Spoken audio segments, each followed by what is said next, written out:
नमस्कार, आप देख रहे हैं स्टार न्यूज प्लस। मैं हूं आपके साथ अमृता कंचन। आइए रुक करते हैं खबरों की ओर। तब तक बने रहे स्टार न्यूज प्लस पर मेरे साथ।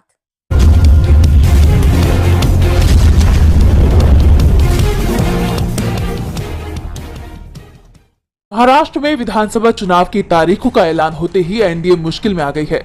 चुनाव आयोग ने एनडीए सरकार के खिलाफ जांच के आदेश दे दिए हैं। दरअसल महाराष्ट्र की एनडीए सरकार पर आरोप है कि उसने चुनाव की तारीखों के ऐलान के बाद योजनाओं का ऐलान किया। दावा किया जा रहा है कि 15 अक्टूबर को विधानसभा चुनाव की घोषणा हुई। उसके बाद महाराष्ट्र की शिंदे सरकार ने अपनी सरकारी वेबसाइट पर करीब 200 सरकारी प्रस्ताव, नियुक्तियां और निविदाएं जारी की, जिससे राजनीतिक हलकों में हंगामा मच गया। चुनाव आयोग ने सरकार के इस कदम की आलोचना की और आचार संहिता उल्लंघन के मामले में जांच के आदेश दिए। इस खबर ने महाराष्ट्र सरकार की नींद उड़ा दी है। हालांकि बाद में महाराष्ट्र सरकार ने वेबसाइट से कई नोटिस हटा दिए। चुनाव से पहले एनडीए मुश्किल में फंस गया है, चुनाव पर फोकस नहीं कर पा रहा है। लेकिन एमवीए गठबंधन में सीट बंटवारे को लेकर सहमति बन गई है। इसकी जानकारी महाराष्ट्र कांग्रेस प्रमुख नाना पटोले ने दी है। नाना पटोले ने दावा किया कि पार्टी ने महाराष्ट्र में विधानसभा चुनाव के लिए 84 में से 62 उम्मीदवारों के नामों को मंजूरी दे दी है। कांग्रेस की 20 अक्टूबर को सीईसी की बैठक होगी। इस बैठक के बाद उम्मीदवारों के नामों का ऐलान होगा। वहीं रविंद्र चव्हाण उपचुनाव में नांदेड़ लोकसभा सीट से कांग्रेस के उम्मीदवार होंगे। रामायण के रचनाकार महर्षि वाल्मीकि की जयंती पर नेता प्रतिपक्ष राहुल गांधी ने वाल्मीकि मंदिर में पूजा अर्चना की। इस मौके पर राहुल गांधी ने एक्स पर महर्षि वाल्मीकि से जुड़ा एक पोस्ट साझा किया। राहुल ने लिखा, महाकाव्य रामायण के रचनाकार आदि कवि महर्षि वाल्मीकि जी की जयंती पर आप सभी को शुभकामनाएं। आज सुबह इस सुअवसर पर दिल्ली में वाल्मीकि मंदिर में दर्शन किए। इस परिसर में महात्मा गांधी जी ने वाल्मीकि समाज के साथ काफी वक्त बिताया था। बापू निवास में कुछ समय रुककर प्रेरणा प्राप्त की। मानवता को प्रेम और करुणा युक्त सत्य, न्याय और समरसता का मार्ग दिखाने वाले महान तपस्वी महर्षि वाल्मीकि जी को शत शत नमन। इसके साथ ही राहुल ने इससे जुड़ा एक वीडियो भी अपने व्हाट्सएप चैनल पर शेयर किया है।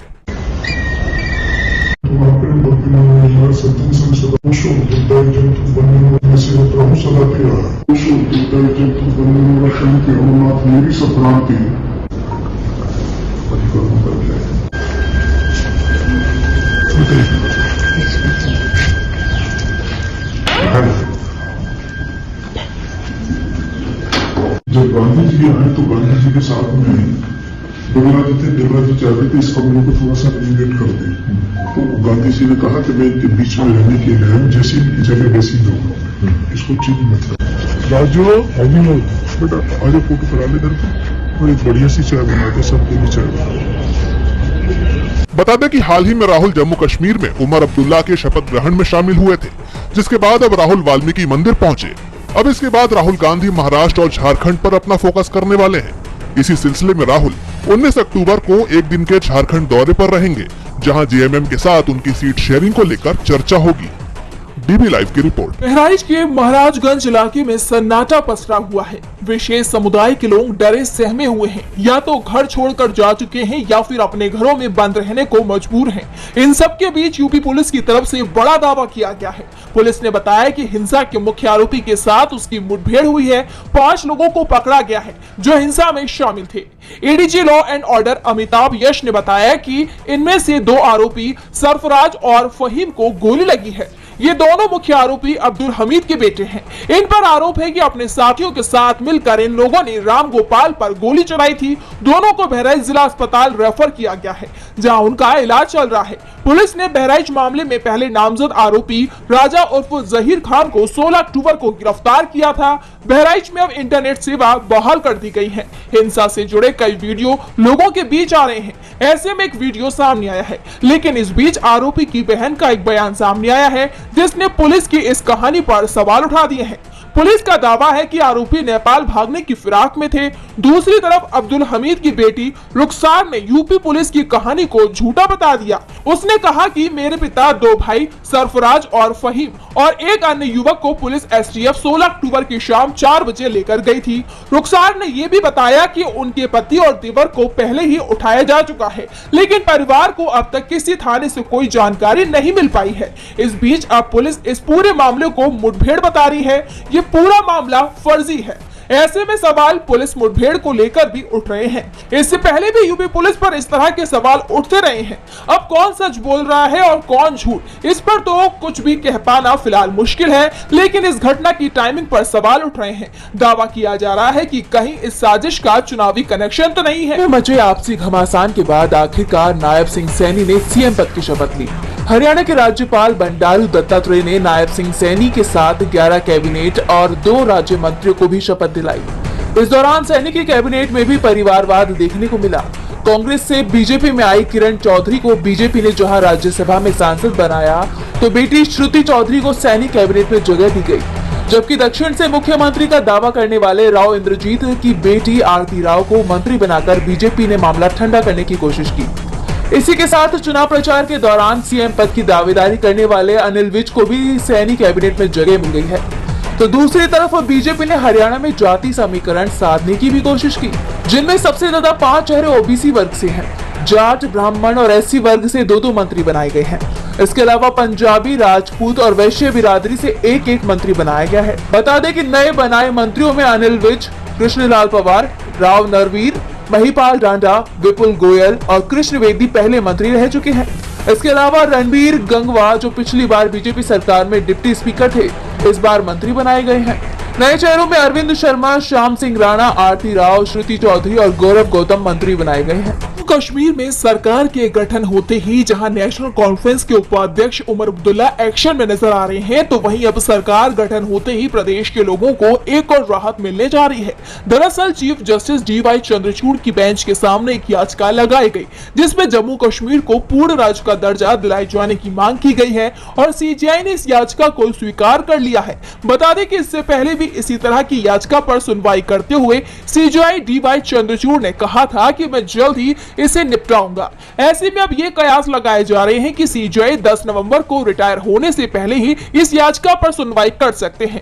ताजा आवेदन जम्मू कश्मीर के शिक्षाविद जहूर अहमद भट्ट और सामाजिक राजनीतिक कार्यकर्ता खुर्शीद अहमद मलिक ने दायर की थी। बताते चले कि 11 दिसंबर 2023 को दिए फैसले में सुप्रीम कोर्ट ने सर्वसम्मति से संविधान के अनुच्छेद 370 को रद्द करने को बरकरार रखा था, जिसने 2019 में तत्कालीन जम्मू कश्मीर राज्य को विशेष दर्जा दिया था और आदेश दिया था कि सितंबर 2024 तक वहां विधानसभा चुनाव कराए जाएं। अदालत ने यह भी कहा था कि जम्मू कश्मीर का राज्य का दर्जा जल्द से जल्द बहाल किया जाना चाहिए। शराबबंदी का मुद्दा एक बार फिर चर्चा का विषय बन गया है। राज्य में शराबबंदी कानून लागू होने के बाद भी शराब आसानी से मिल रही है। अवैध कारोबार फल फूल रहा है। खासतौर पर नकली शराब का कारोबार राज्य में धड़ल्ले से चल रहा है, जिसे पीने के बाद लोगों की जान जा रही है। अब सारण में नकली शराब पीने से 3 लोगों की जान जाने की खबर सामने आई है, जिसे लेकर राजनीति गर्मा गई। इसको लेकर कांग्रेस महासचिव प्रियंका गांधी ने एनडीए सरकार पर सवाल उठाते हुए कहा कि बिहार के सिवान और सारण जिलों में मिलावटी शराब से बड़ी संख्या में लोगों की जान जाने का समाचार अत्यंत दुखद है। बिहार में शराबबंदी लागू है, लेकिन मिलावटी शराब का अवैध कारोबार धड़ल्ले से चल रहा है, जिससे आए दिन जान जा रही है। सरकार को इस पर लगाम लगानी चाहिए। प्रियंका ने राज्य सरकार से इस मामले पर एक्शन लेने की बात कही है, तो आरजेडी नेता तेजस्वी यादव ने बिहार सरकार पर गंभीर आरोप लगाए। हम कह सकते हैं कि जो शराबबंदी जो है केवल कागजों पर है और जहरीली शराब से लगभग 30 से ज्यादा लोग जो है उनकी मृत्यु हुई है और कई दर्जनों भर लोगों ने अपनी आंखों की रोशनी खोई है। तेजस्वी ने आगे कहा कि हमें लगता है कि मुख्यमंत्री के हाथ में बिहार सुरक्षित नहीं है। डबल इंजन की सरकार फ्लॉप हो चुकी है। वहीं बीजेपी प्रदेश अध्यक्ष दिलीप जायसवाल ने कहा कि इस तरह की छिटपुट घटनाएं आए दिन घटती हैं।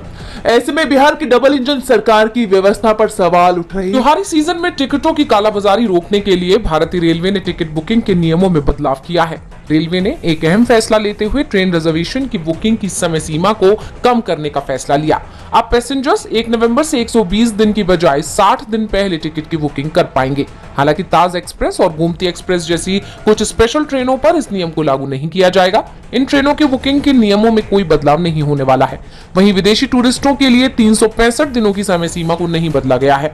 रेलवे ने बताया है कि सिर्फ 13% लोग 120 दिन पहले ट्रेन टिकट की एडवांस बुकिंग कराते हैं, वहीं ज्यादातर लोग 45 दिनों के भीतर ही टिकटों की एडवांस बुकिंग कराते हैं।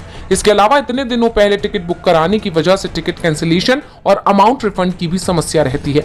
रेलवे का कहना है कि इस फैसले से टिकट की कालाबाजारी और नेक्सस पर भी लगाम लगाई जा सके।